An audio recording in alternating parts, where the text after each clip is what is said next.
আবার আল্লাহ কোরআনকেও আযীম বলেছেন, ওয়ালাকাদ আতাইনাকা সাবআম মিনাল মাসানি ওয়াল কুরআনাল আযীম। ও নবী, আমি আপনার নিত্য পাঠনীয় সপ্তবাক্য সূরাতুল ফাতিহা দিয়েছি, সাথে সাথে কোরআনে আযীম দান করেছি। সুবহানাল্লাহ।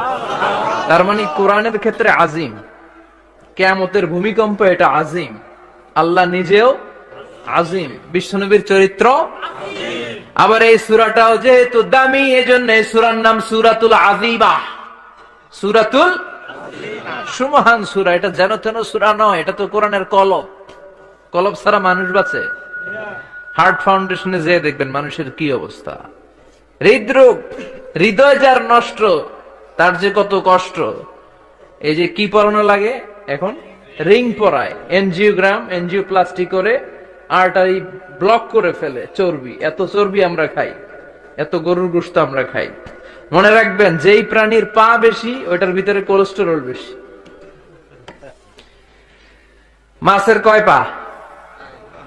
হ্যাঁ, নাই, এখানে নাই, মাছের পাটা নাই, কোলেস্টেরল নাই।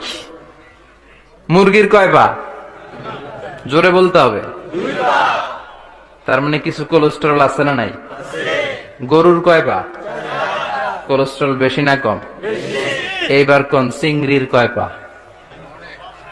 সবচেয়ে বেশি কোলেস্টেরল কন্টেইন করে শ্রিম্প, প্রন, চিংড়ি। এজন্য এগুলো কম খাইতে হবে। তবে 40-এর আগে যারা আছেন ধুমায়া খান, 40-এর পরে এই যে মাটন, ল্যাম্প, ছাগলের গোশ, খাসির গোশ, চিংড়ি, এগুলো আপনার ডায়েট থেকে বাদ দিয়ে দিতে হবে। বুঝতে পেরেছেন? এজন্য এই সূরাটা যেন তেন সূরা নয়, এটা তো কোরআনের কলিজা, হার্ট, হৃদয়। এজন্য সূরাটা